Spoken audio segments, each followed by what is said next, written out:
3월 26일 목요일 새벽기도 말씀입니다. 마가복음 10장 17절부터 31절 말씀입니다.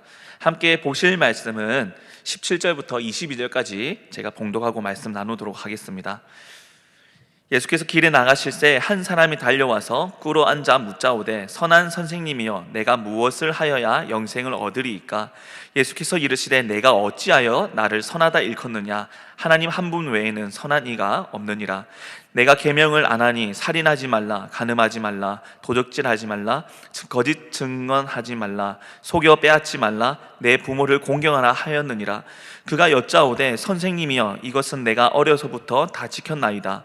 예수께서 그를 보시고 사랑하사 이르시되 내게 아직도 한 가지 부족한 것이 있으니 가서 내게 있는 것을 다 팔아 가난한 자들에게 주라. 그리하면 하늘에서 보화가 내게 있으리라. 그리고 와서 나를 따르라 하시니 그 사람은 재물이 많은 고로 이 말씀으로 인하여 슬픈 기색을 띠고 근신하며 가니라. 아멘. 사람이 살아가면서 소원을 품게 됩니다. 그리고 우리는 그 소원을 함께 나눌 때 어떠한 소원이 있는지 생각하게 됩니다. 요즘 살아가는 시대 가운데 학생들에게 이 소원이 무엇인가라는 질문을 하면 많은 학생들이 인터넷 방송에서 주인공이 되는 것과 그리고 많은 수입을 얻어서 건물을 소유한 부자가 되는 것을 소원이라고 답하는 경우가 많습니다. 이것은 교회 밖에서도 일어나는 일이지만은 교회 안에서도 우리 학생들에게 질문하면 비슷한 답을 하는 경우가 많이 나오고 있습니다. 마찬가지로 어른들도 부자가 되는 것을 꿈꾸고 소원이라고 말하는 경우도 종종 있습니다. 하지만 신앙인이라면 이러한 소원 외에도 다른 소원이 있어야 될 것을 우리는 한 번쯤은 스스로가 점검하면서 생각을 해보았을 것입니다. 교회 속에서 성도로 살아갈 때에 우리가 품어야 할 소원은 무엇일까요? 하나님과 함께하는 영원한 교제, 하나님 나라의 소망을 품고 살아가는 것이 아마 이 땅에서 건강한 소원이라 생각이 됩니다. 그리고 예수님 안에서 살아가는 것과 그리고 이 땅에 살아갈 때에도 끝까지 하나님께서 주신 그 믿음으로 성도의 삶을 살아가는 것이 아마 우리가 품어야 될 소원이 아닌가 개인적으로 생각이 됩니다. 오늘 본문 말씀을 보시면 한 부자 청년이 등장하고 있습니다. 오늘 본문 외에도 마태복음 19장에서도 이 사건을 기록하고 있는데 마태복음에서는 부자 청년이라고 이 한 사람을 지칭을 하고 있습니다. 17절 말씀을 보시면 17절 말씀에 부자 청년이 예수님께 나와서 꿇어 엎드려 질문을 하고 있습니다. 먼저는 이 청년이 부자였다라는 것을 생각해 볼 수 있습니다. 부자라는 것은 단순히 금전적으로 경제적으로 풍족함만 가지고 있는 것이 아니라 경제적인 여건으로 여력으로 많은 것을 행할 수 있고 얻을 수 있는 사람을 부자라고 말할 수 있습니다. 그런데 이 부자 청년이 얻지 못하는 것이 있었다는 것을 오늘 질문에서 우리는 생각을 해볼 수 있습니다.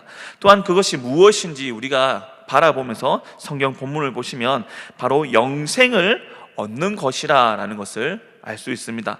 즉 부자 청년이 자신이 가진 능력, 경제력으로서 얻을 수 없는 것이 바로 영생이라는 것을 오늘 본문을 통해서 알아볼 수 있습니다. 19절 말씀을 보시면 예수님께서 말씀하십니다. 내가 계명을 안 하니 살인하지 말라, 간음하지 말라, 도적질하지 말라, 거짓 증언하지 말라, 속여 빼앗지 말라, 내 부모를 공경하라 하였느니라. 예수님께서는 구약 성경에서도 말씀하신 것처럼 우리가 지켜야 할 도덕법 5계명부터 10계명까지를 부자 청년에게 말씀을 하고 계십니다. 20절 말씀을 보시면 이 부자 청년이 예수님의 말씀에 대답하고 있습니다. 이것은 내가 어려서부터 다 지켰나이다 라고 말씀을 하고 있습니다. 부자 청년은 이 계명을 지켰다라고 예수님 앞에서 말씀을 하고 있습니다. 그렇다면 부자 청년은 그냥 세상을 허투루 살아가는 자가 아니라 신앙에서도 열심을 다해서 율법을 지키며 그의 행실을 지키고 살아갔던 청년임을 우리는 생각해 볼 수 있습니다. 그럼에도 불구하고 이 부자 청년에게 부족한 것이 있다라고 예수님은 말씀하고 계십니다. 21절 말씀을 보시면 예수께서 그를 보시고 사랑하사라고 말씀합니다. 합니다. 이 계명을 지켰던 청년이 일반적인 사람이 아니기 때문에 예수님이 특별히 관심을 가지고 있다는 것을 생각해 볼 수 있습니다. 그리고 이어서 21절을 보시면 이르시되 내게 아직도 한 가지 부족한 것이 있으니 가서 내게 있는 것을 다 팔아 가난한 자들에게 주라. 그리하면 하늘에서 보화가 내게 있으리라. 그리고 와서 나를 따르라 하시니라고 말씀합니다. 예수님께서는 부자 청년이 가진 경제적인 힘을 다 팔아서 많은 이들에게 나누어 주고 예수님을 따를 것을 말씀하고 계십니다. 그런데 22절 말씀을 보시면 이 청년이 그 말씀을 듣고 인하여서 슬픈 기색을 띠고 근심하여 돌아갔다라고 성경은 기록하고 있습니다.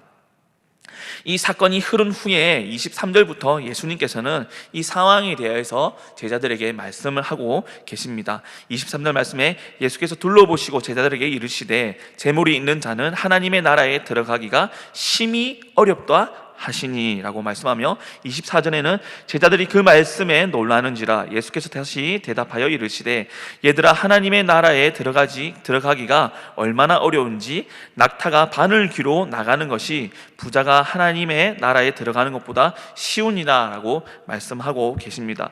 즉 부자가 자신의 소유를 팔고 예수님을 따르는 것은 굉장히 힘든 일이라는 것을 다시 한 번 더 생각해 볼 수 있습니다. 계속해서 제자들이 예수님께 질문합니다. 그렇다면 어떤 이가 천국에 갈 수 있는지 베드로가 질문을 하고 있습니다. 28절 말씀을 보시면 베드로가 여짜와 이르되 보소서 우리가 모든 것을 버리고 주를 따랐나이다 라고 말씀합니다. 여기서 28절에 우리가 라는 표현은 앞에 부자 청년과 대조되는 인물들을 나타내고 있습니다. 즉 모든 것을 내려놓고 예수님을 따르고 있는 제자들을 지칭하는 말이라는 것입니다. 베드로 자신뿐만 아니라 제자들은 예수님 그것을 행하고 있습니다. 그렇다면 우리는 천국에 갈 수 있지 않습니까? 라는 것을 베드로는 생각하고 있다는 것입니다. 하지만 예수님은 이에 대해서 또 다른 답을 하고 계십니다. 율법과 행위로 지키는 것만 하나님 나라에 갈 수 있는 것이 아니라 또 나를 따르는 것만이 하나님 나라에 갈 수 있는 것이 아님을 말씀하고 있습니다. 그렇다면 누가 영생을 얻을 수 있을까요? 구원을 받을 수 있을까요? 그것은 바로 예수님을 따르는 것만 행하는 것이 아니라 우리 삶 가운데서 전심으로 하나님 나라와 하나님 율법과 신앙인으로서의 삶을 살아가는 자가 영생을 꿈꿀 수 있다는 것을 오늘 본문에서는 말씀하고 있습니다. 29절 말씀에 나와 복음을 위하여 집이나 형제나 자매나 어머니나 아버지나 자식이나 전토를 벌인 자는 현세에 있어 집과 형제와 자매와 어머니와 자식과 전토를 100배나 받되 박해를 겸하여 받고 내세의 영생을 받지 못할 자가 없느니라고 말씀하십니다.